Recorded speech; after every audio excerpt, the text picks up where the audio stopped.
Graça e paz, aleluia, louvado seja o Senhor, minha irmã e meu irmão querido do Salmo 128. Louvado seja o Senhor Jesus por essa oportunidade que nós estamos tendo de começar novamente mais uma semana de estudo, né? E hoje nós vamos continuar aí, Deuteronômio 6, do 20 ao 25. Já terminando o capítulo, para a glória do nome do Senhor Jesus. E louvado seja o Senhor Jesus pela sua vida e pela minha vida, em nome do Senhor Jesus. Então eu te dou um bom dia para você que está aqui no Brasil e uma boa tarde para você que está aí me ouvindo do outro lado do mundo, do outro lado do oceano, em nome do Senhor Jesus, tá? Para a glória do nome dele, porque tudo é para a glória do nome do Senhor Jesus. Então, para você que ainda não me conhece, meu nome é Giovana, eu sou a líder das intercessoras do Relógio Mundial de Oração, que tem como objetivo orar por você e pela sua família, sempre despertando em você a fé, de que é orando uns pelos outros que nós seremos curados, e que a oração de um justo pode muito em seus efeitos. E quem é um justo? Eu e você, que cremos que Jesus Cristo é o Senhor e Salvador. Então, se você ainda não é inscrito nesse ministério, se inscreva aí, dê o seu like, em nome do Senhor Jesus, nos ajude a evangelizar. E quando você se inscreve também, minha irmã e meu irmão, você já está nos dando autorização espiritual para que possamos orar por você e pela sua família. E se você não sabe o que é autorização espiritual, acesse aí a nossa playlist, porque você vai saber. Tem um estudo específico sobre autorização espiritual. Mas antes de iniciar o nosso estudo, vamos meditar na palavra do Senhor? E lá, em Provérbios 22, capítulo 6, diz assim: educa a criança no caminho em que ela deve andar, e até quando envelhecer, ela não se desviará dele. Tá? Minha irmã e meu irmão, sabe de uma coisa? O Senhor não nos pede nada daquilo do qual ele primeiro não dá o exemplo para nós. Jesus veio para nos dar o exemplo de como podemos agradar ao Senhor, de como podemos viver uma vida agradando ao nosso Deus.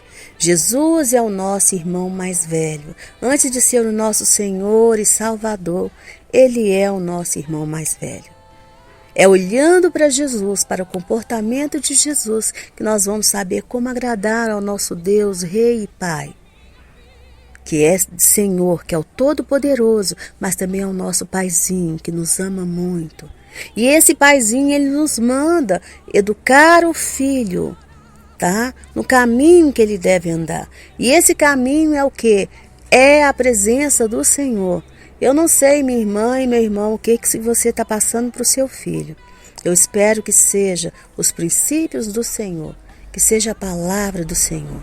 Mas eu espero também, em nome do Senhor Jesus, que como filho de Deus, como essa criança de Deus que precisa crescer a estatura desse varão perfeito que é Jesus, que você também esteja andando nesse caminho. Que você também esteja se permitindo ser educado por essa palavra de Deus, em nome do Senhor Jesus. Para que você cresça, para que tudo te vá bem. Porque o Senhor já nos deixou a palavra dele, a Torá, os 5 primeiros livros da Bíblia, ele se chama instrução de Deus. E daquela instrução de Deus ali, os profetas vieram cobrando do povo, ensinando novamente o povo aquela instrução. Jesus veio para cumprir aquela instrução. Os discípulos continuaram no caminho daquela instrução, ensinando aquela instrução. Então, este é o caminho que o Senhor quer que nós andemos. O caminho, a palavra, a obediência, a lei da santificação. Entendeu, minha irmã e meu irmão? Então, o Senhor, ele nos dá exemplo de tudo. Ele manda ensinar a criança, mas nós somos a criança de Deus, que ele quer educar, que ele quer que cresça, que ele quer que seja parecido com o filho primeiro dele, com o filho mais velho dele, que é Jesus. Amém? Então vamos orar em nome do Senhor Jesus. Vamos pedir ao Senhor que nos dê sabedoria, que nos ensine, que venha nos trazer cada vez mais conhecimento, entendimento da palavra dele. mas que venha também, em nome do Senhor Jesus, nos trazer o conhecimento dessa palavra revelada, porque todos os dias nós precisamos de uma palavra revelada do Senhor, para nos trazer força, para nos trazer entendimento, para nos colocar de pé, em nome do Senhor Jesus. Amém, minha irmã e meu irmão? Deus querido, Deus de amor, Deus de bondade, Deus de fidelidade. Paizinho querido, como eu te amo, Pai. E eu declaro esse amor pelo Senhor, que é o mesmo amor que os meus irmãos estão declarando. Eu declaro por eles como igreja, em nome do Senhor Jesus.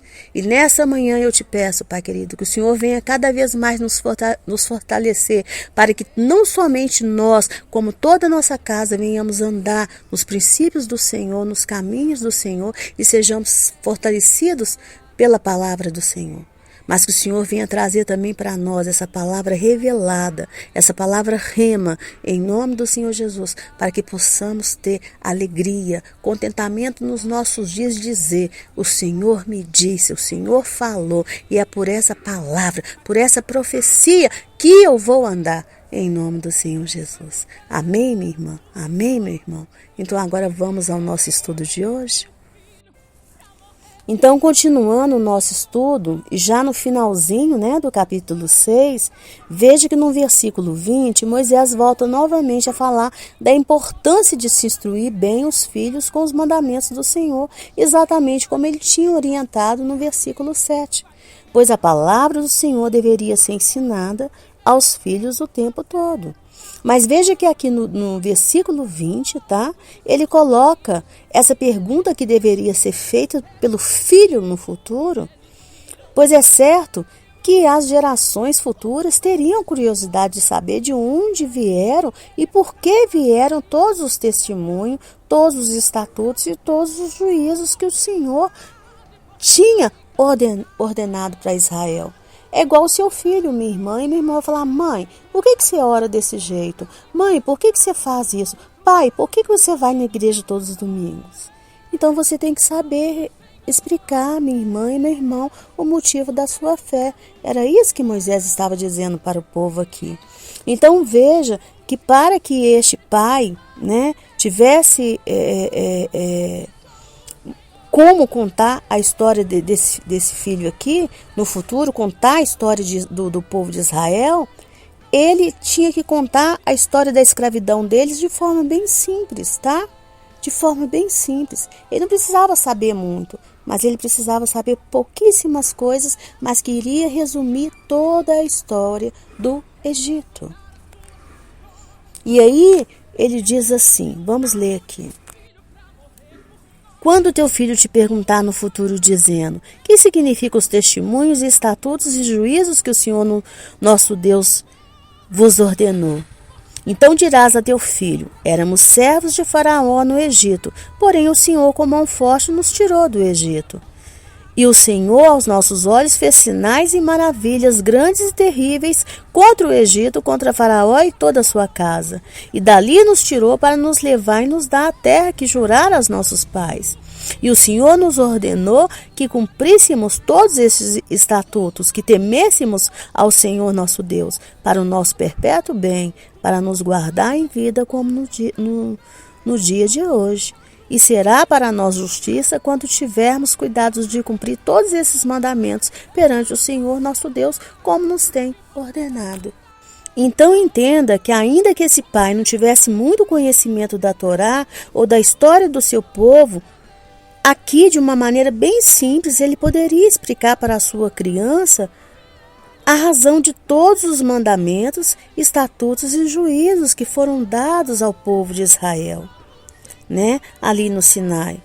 E é justamente por causa desse versículo, que na noite de Páscoa é feita pelo povo de Israel ali na hora do jantar de Páscoa, tipo um teatrinho onde geralmente aquele que é o pai, a figura ali do pai, ou então talvez o rabino que está conduzindo ali o jantar de Páscoa, que é chamado de Seder de Páscoa, ele então faz ali uma narrativa contando a história da Páscoa, a história do povo de Israel e fazendo essa pergunta para serem respondidas geralmente pelas crianças ou pelos membros que estão ali.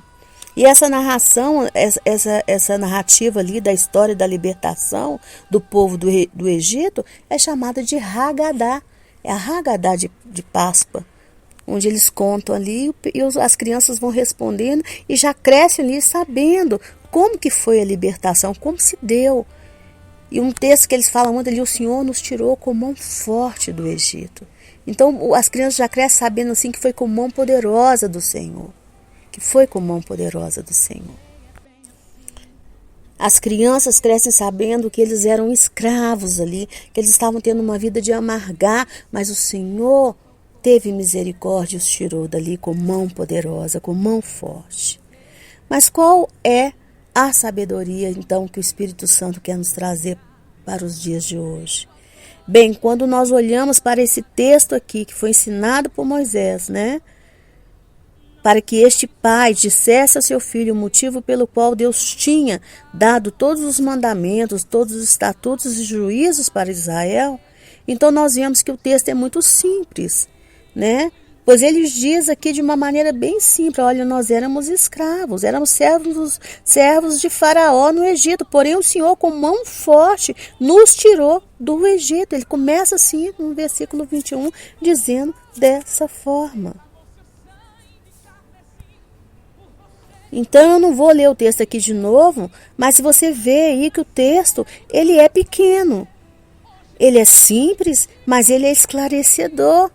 Ou seja, o homem que estava na figura do pai, ou na figura do mestre, ou na figura do sábio ali, para responder à curiosidade daquela criança, ou daquela pessoa que precisava tanto saber o motivo de todas as leis contidas na Torá, não precisava conhecer toda a história de Abraão.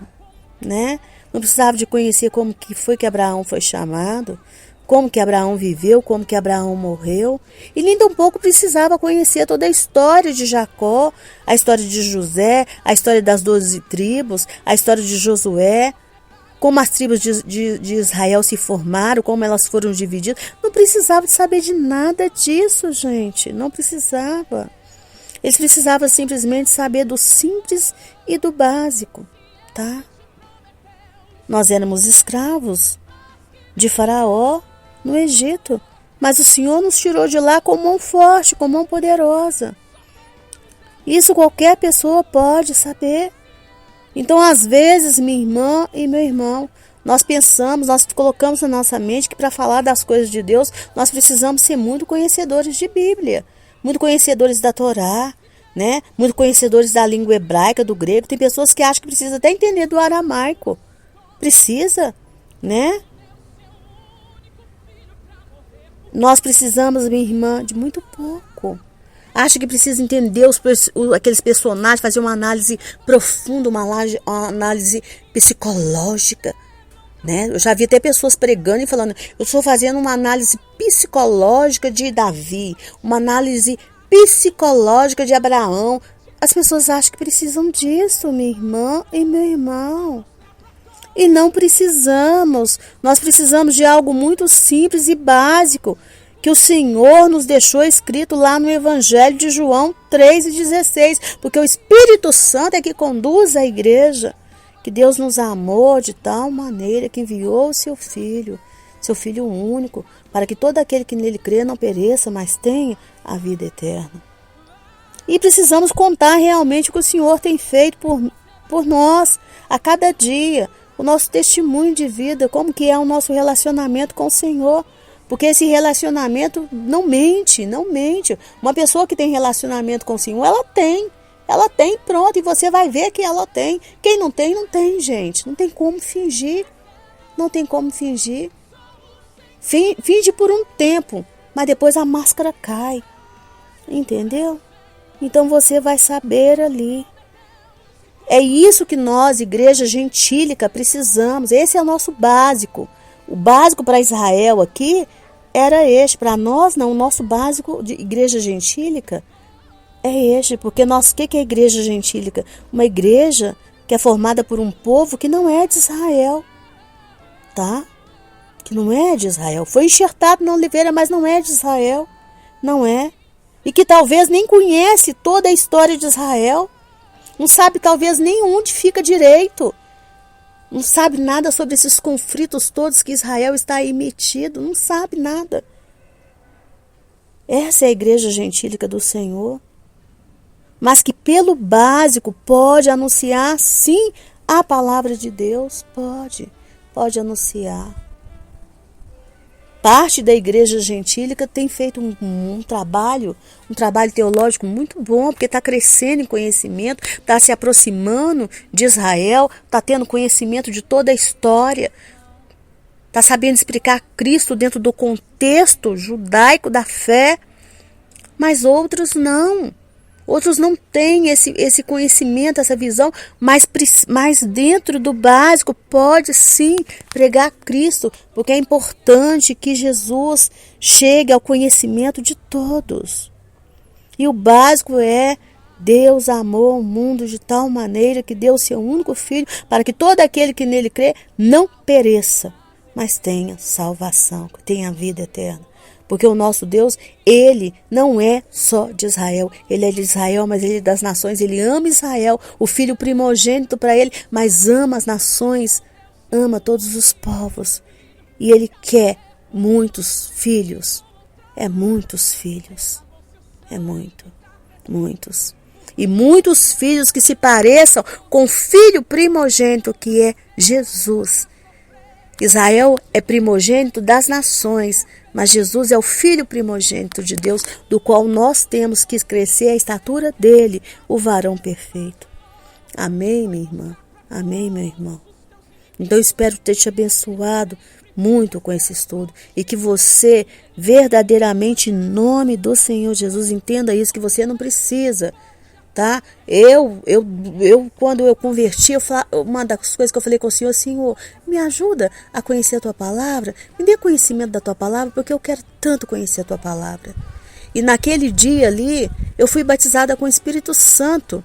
Eu comecei a ver um monte de coro de vozes falando junto comigo, e minha língua embolou, e eu não sabia, e aquele coro de vozes, eu não sabia nem o que estava acontecendo comigo, e eu era de uma igreja que as pessoas hoje acusam essa igreja de falar: essa igreja, o pessoal só sabe estar ali para pedir dinheiro. As pessoas só estão ali para pedir dinheiro. Né? Quem está ali só pede dinheiro. E eu era dessa igreja. Mas Deus olhou para o meu coração que estava ali. E ali dentro daquela igreja eu fui batizada no Espírito Santo. Eu falei em línguas e ouvi esse coro de vozes junto comigo.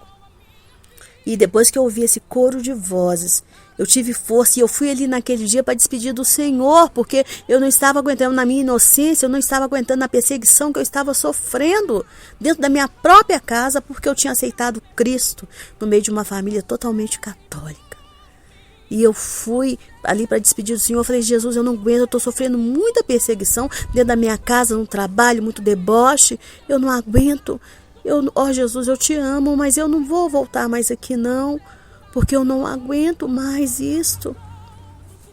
Eu não aguento. E aí eu chorando ali com o Senhor, e de repente eu comecei a orar em línguas. E quando eu comecei a orar em línguas e esse coro de voz junto comigo, eu falei assim: eu morro por Jesus se for preciso, mas eu não abandono meu Deus. E aí depois disso eu desci para frente do altar. E eu falei: Jesus, me dê condições de entender a Tua Palavra a ponto de pregar a Tua Palavra. E aí o Senhor me deu esse conhecimento. Eu tive condições de fazer 2 cursos de teologia, um módulo de hebraico que foi até pago pela minha irmã querida Maristela Miranda, foi ela que pagou para mim. Eu pego os livros que eu tenho assim, eu leio assim, eu consigo ver o que está entendendo, eu consigo. Sabe, eu tive problema com memórias, mas a palavra de Deus, ela não se apagou. Ela não se apagou. Eu consigo, todas as ferramentas que chegam, eu consigo ter entendimento dessas ferramentas. E pela glória do Senhor Jesus. Mas era uma fidelidade do Senhor comigo de algo que eu pedi lá, quando eu era piquititinha. Então, minha irmã e meu irmão, esse é o desejo. Houve um tempo na minha caminhada que eu fraquejei com o Senhor, mas é aquilo que eu falei com você. Seja como Davi, não saia da presença, Reconheça os seus erros e fala: Jesus, eu te amo. O amor tem que ser forte. Tem que ser forte. E falar: Jesus, eu te amo com todos os meus erros, com todos os meus enganos. Eu te amo. Não ausente de mim, não afaste de mim. Porque só tu tens a palavra de vida eterna. É o que Pedro disse. O discurso de Jesus, ele é duro. Ele é duro, minha irmã e meu irmão. Ele é duro. Mas só Ele tem palavras de vida eterna. Quanto mais você aproxima da verdade, você vê que o discurso de Jesus é duro. Não é esse discurso que muitos estão pregando por aí, não. Mas é só Ele que tem palavras de salvação. Amém?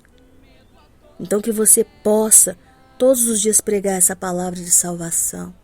Do seu jeitinho, com seu testemunho, e ter uma vida de relacionamento com o Senhor verdadeiro mesmo. Em nome do Senhor Jesus, porque o Senhor não tem ninguém, minha irmã e meu irmão, não se engane, que te ame mais do que o Senhor Jesus. Eu sei que sua mãe te ama, eu sei que seu pai te ama, eu sei que talvez o seu esposo aí, minha irmã, te ame. Você sinta o amor dele, dos seus filhos, mas o amor de Jesus supera, é maior. Amém? Tá? Então que o Senhor Jesus te abençoe, te guarde, te proteja, te prospere. Torne você uma pessoa rica e abastada. Em nome do Senhor Jesus. Para quê? Para você se tornar cada vez mais dizimista, fiel, ofertante, sustentadora de profetas e de missionários. Quando eu falo isso é para que o reino do Senhor cresça. Em nome do Senhor Jesus. Amém? E eu volto amanhã, se o Senhor assim permitir. Mas não perca mais tarde a oração que é feita com a nossa irmã querida Maristela Miranda, em nome do Senhor Jesus. Que chegar na presença do Senhor Jesus e ganhar aquele abraço gostoso dele e ouvir o entra bendito de meu Pai, seja a tua maior ambição, mas que até lá você colabore com Deus, para que toda a sua família seja transformada na família do Salmo 128. Um beijo, fique com Deus, amo você.